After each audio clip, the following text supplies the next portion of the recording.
नमस्कार साथियों BPSC TRE 2 के रिजल्ट आज से आने शुरू हो जाएंगे। दोस्तों हम इससे संबंधित महत्वपूर्ण बिंदुओं पर बात करेंगे। आज किस वर्ग के किन किन विषयों का रिजल्ट आने वाला है, वन कैंडिडेट वन रिजल्ट दिए जाएंगे या वन कैंडिडेट मोर रिजल्ट दिए जाएंगे, मल्टीपल रिजल्ट दिए जाएंगे। डॉक्यूमेंट वेरिफिकेशन कैसे होगा। डॉक्यूमेंट वेरिफिकेशन बीपीएससी आयोग करेगी, शिक्षा विभाग करेगी या प्रशासनिक विभाग करेगी। डॉक्यूमेंट वेरिफिकेशन में कौन कौन से डॉक्यूमेंट्स ले जाना अनिवार्य है। यदि आपके डॉक्यूमेंट्स में किसी प्रकार की त्रुटि है तो उसके लिए आपको क्या करना होगा। फर्स्ट मेरिट लिस्ट जारी हो जाने के उपरांत वेटिंग लिस्ट दिए जाएंगे अथवा नहीं, सप्लीमेंट्री रिजल्ट दिए जाएंगे अथवा नहीं, इस पर भी बात करेंगे। NIOS DLED का रिजल्ट आएगा अथवा नहीं। TRE 1 के सप्लीमेंट्री रिजल्ट में NIOS DLED का जो रिजल्ट दिया गया है उसका डॉक्यूमेंट वेरिफिकेशन कैसे होगा। इन सारे बिंदुओं पर बात करेंगे, आप बन रहिएगा इस वीडियो में अंत तक। दोस्तों आज जहां तक अनुमानित है 6 to 8 के मैथ, साइंस, सामाजिक विज्ञान एवं अन्य विषयों के रिजल्ट आ सकते हैं। प्रधानाध्यापक के रिजल्ट भी आज ही घोषित किए जाने की उम्मीद है।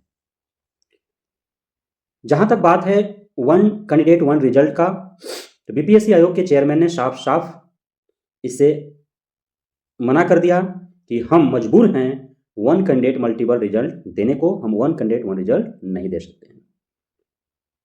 वन कैंडिडेट मल्टीपल रिजल्ट ही आएंगे, आप इस बात को तय मानिए। अब सवाल है कि वन कैंडिडेट मल्टीपल रिजल्ट दिए जाएंगे तो वो योगदान तो सिर्फ एक ही स्तर पर वो कराएंगे। यदि उनका रिजल्ट 6 to 8, 9, 10, 11, 12 तीनों में हो जाता है तो वे कहीं एक ही जगह वो नौकरी करेंगे। तो उसके बाद दो अन्य जगह जो खाली रहता है उस पर वेटिंग लिस्ट या सप्लीमेंट्री रिजल्ट जारी होंगे अथवा नहीं, तो इसमें उनका साफ कहना है कि यदि शिक्षा विभाग के द्वारा रिक्तियां हमें भेजी जाती है, मल्टीपल रिजल्ट के कारण हुए रिक्तियां यदि बीपीएससी आयोग को शिक्षा विभाग के द्वारा भेजी जाती है तो उस पर सप्लीमेंट्री रिजल्ट दिए जाएंगे, नहीं भेजा जाने की स्थिति में नहीं दिया जाएगा। बीपीएससी आयोग के चेयरमैन का साफ साफ कहना है कि फर्स्ट मेरिट लिस्ट अभ्यर्थियों का अधिकार है, वेटिंग लिस्ट और सप्लीमेंट्री रिजल्ट अधिकार नहीं है। मैं एक बात यहां पे बीपीएससी आयोग के चेयरमैन से कहना चाहूंगा, TRE 2 में काफ़ी हद तक ठीक है क्योंकि यहाँ पे अपियरिंगों को मौका नहीं दिया गया है, जिसके कारण बहुत ज़्यादा समस्याओं का सामना नहीं करना पड़ेगा। हालांकि इसमें भी बहुत सारे ऐसे अभ्यर्थी हैं जो फर्जी तरीके से TRE 2 में सम्मिलित होंगे और उनका मेरिट लिस्ट में नाम भी आ जाएगा और बाद में जाकर के वो डॉक्यूमेंट वेरिफिकेशन के टाइम में छटेंगे और उनके स्थान पर, चूँकि वो फर्जी तरीके से छट रहे हैं, डॉक्यूमेंट वेरिफिकेशन में वो छट रहे हैं, लेकिन उनके कारण जो रिक्त हो रही हैं पद, उन पर भी सप्लीमेंट्री या वेटिंग रिजल्ट जारी करके यदि उनकी रिक्तियों को नहीं भरा जाता है तो यह भी जो है वो गलत ही है। TRE 1 में अब बीपीएससी आयोग के चेयरमैन का कहना है कि हमने रिजल्ट दे दिया, अब कैंडिडेट का इच्छा कि वो ज्वाइन करे अथवा ना करे।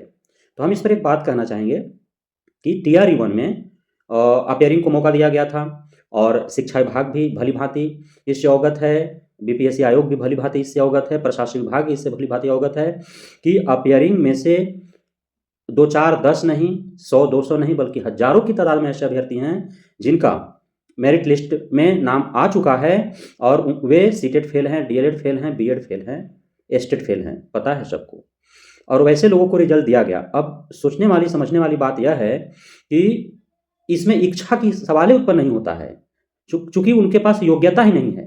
अयोग्य लोगों को मेरिट में नाम दर्ज किया गया, अर्थात मेरिट लिस्ट जो बनाया गया उसमें अयोग्य अभ्यर्थियों को उस सूची में नाम दर्ज हो गया। कोई सीटेट फेल है, कोई एस्टेट फेल है, कोई BEd फेल है, कोई DLED फेल है, क्योंकि अपियरिंग को मौका दिया गया था। तो इस स्थिति में वे अयोग्य अभ्यर्थी हैं, तो इच्छा रहने के बावजूद में, उनका भरपूर इच्छा है कि हम टीचर बनना ज्वाइन कर लें, लेकिन इच्छा होने के बावजूद भी चूंकि वे सीटेट फेल हैं, DLED फेल हैं, BEd फेल हैं, एस्टेट फेल हैं, तो ज्वाइन कर ही नहीं सकते हैं। तो यह तो आयोग के द्वारा जानबूझ करके जल्दीबाजी में मेरिट लिस्ट तैयार किया गया ना। यदि जिस प्रकार आप BEd वालों को छांटने के लिए विभिन्न तरीका अपनाए थे TRE 1 में, TRE 2 में जिस प्रकार से आपने NIOS DLED को छांटने के लिए तरह तरह के हथकंडे अपनाए, उस प्रकार से अपियरिंग को भी TRE 1 में कि जो अपेयरिंग सीटेट फेल हैं, DLED BEd फेल हैं, स्टेट फेल हैं, उनसे भी तरह तरह के हथकंडे आप मेरिट लिस्ट बनाने से पहले अपना सकते थे और उनको फिल्टर आउट करके यदि रिजल्ट दिए होते तो शायद हजारों अन्य अभ्यर्थी जो डेट ऑफ बर्थ के कारण छटे हैं या 1-2 अंक से छट गए हैं, उनका एक अटेम्प्ट भी खत्म हो गया है, वो आज नौकरी कर रहे होते, उनका भी 15 नवंबर के आधे नवंबर का जो सैलरी है वो अब तक उनके खाते में आ गया होता। लेकिन आयोग और विभाग की गलती की वजह से हजारों की तादाद में अभ्यर्थी, योग्य और सफल अभ्यर्थी जो है वो आज दर दर की ठोकरें खा रहे हैं। TRE 2 के जहां तक सवाल है, तो अब इच्छा की बात है, तो जो आप मेरिट लिस्ट आयोग ने दे दिया, अब उस मेरिट लिस्ट में जिनका नाम आया, वे यदि औबंधिक नियुक्ति पत्र नहीं लेते हैं, योगदान नहीं लेते हैं, तो इच्छा हो गया कि उन्होंने नौकरी करना ही नहीं चाहा। लेकिन जो छट रहे हैं वो तो उनका इच्छा नहीं है ना। जो छट रहे हैं किसी कारणवश अयोग्य करार होने के बाद वो छट रहे हैं, सीटेट फेल हैं, फर्जी तरीके से उन्होंने घुसने का प्रयास किया या तरह तरह के कारणों के कारण जो है वो छट रहे हैं, तो छट रहे हैं उस पर तो supplementary result, second third merit list जारी करके और उस पर अन्य अभ्यर्थियों को मौका मिलना ही चाहिए, जहाँ तक मेरी समझ है।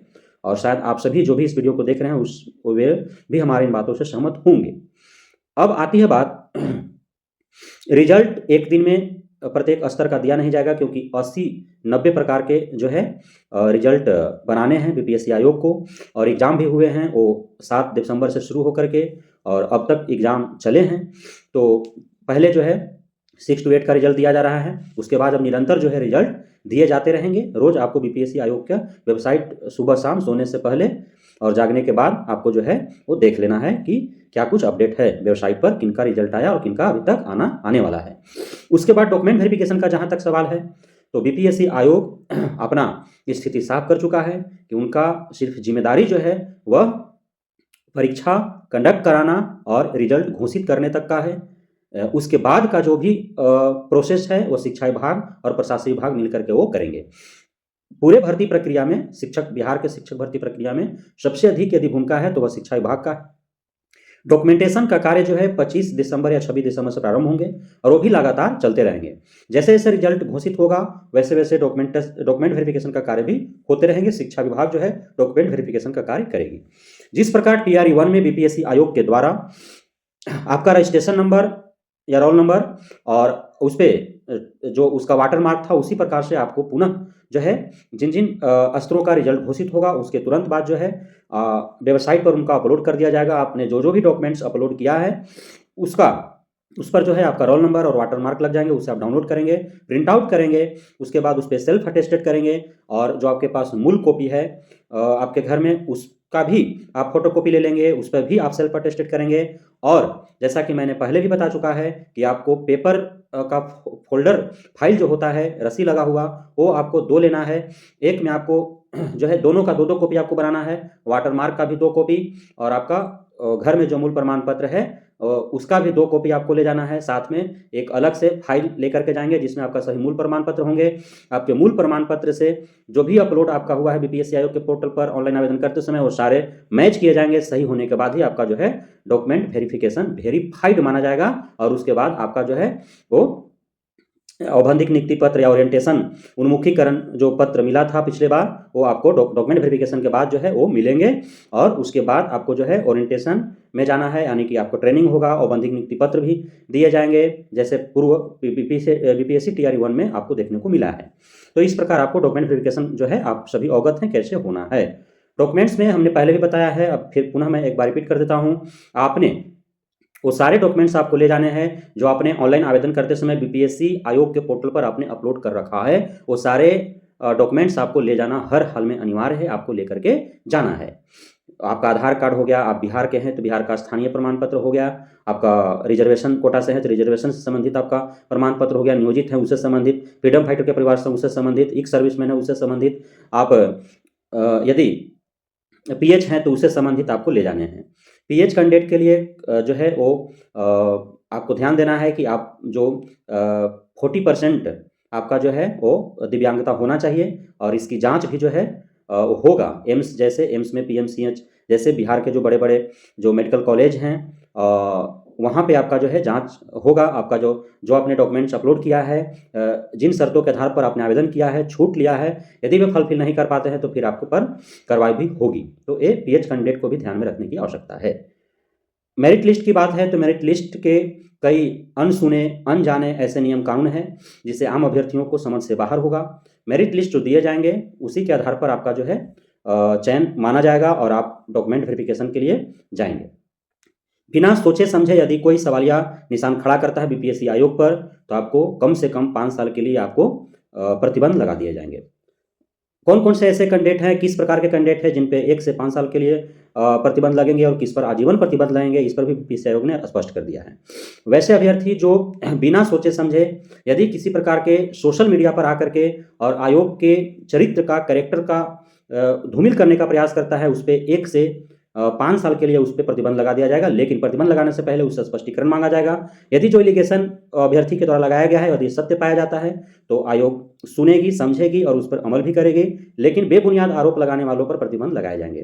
तो अब जो सामान्य अभ्यर्थी हैं जो कुछ भी बोल देते हैं, उन्हें यह समझना मुश्किल है कि कौन सा उनके द्वारा लगाया गया एलिगेशन बेबुनियाद निराधार है और किनका किस एलिगेशन का कोई बुनियाद या आधार भी है, क्योंकि बहुत ऐसे नियम कानून शर्तें हैं, टर्म्स एंड कंडीशंस हैं जो आम अभ्यर्थियों को समझ से बाहर है।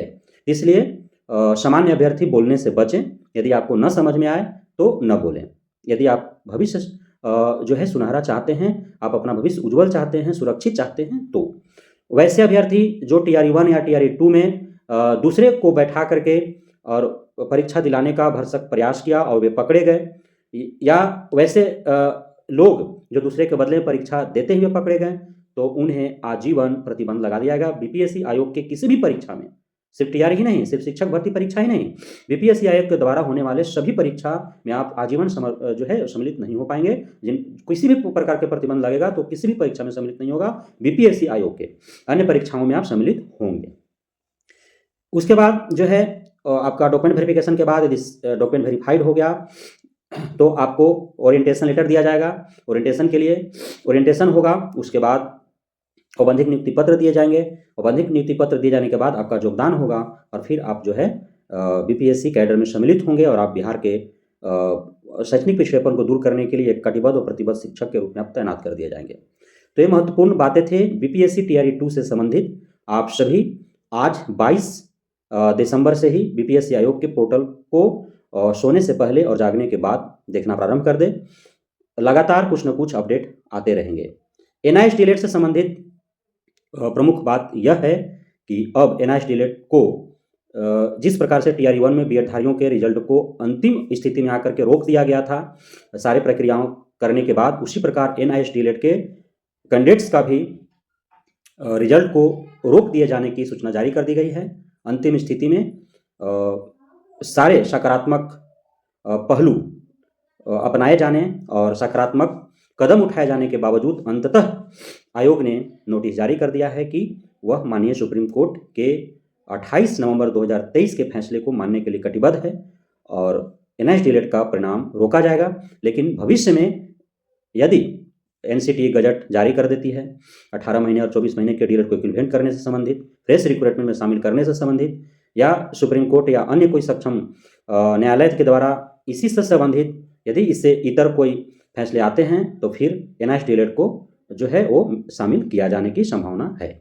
तो बहुत बहुत धन्यवाद आप सभी साथियों का हमारे साथ जुड़ने के लिए, हमारे साथ बने रहने के लिए। जय हिंद।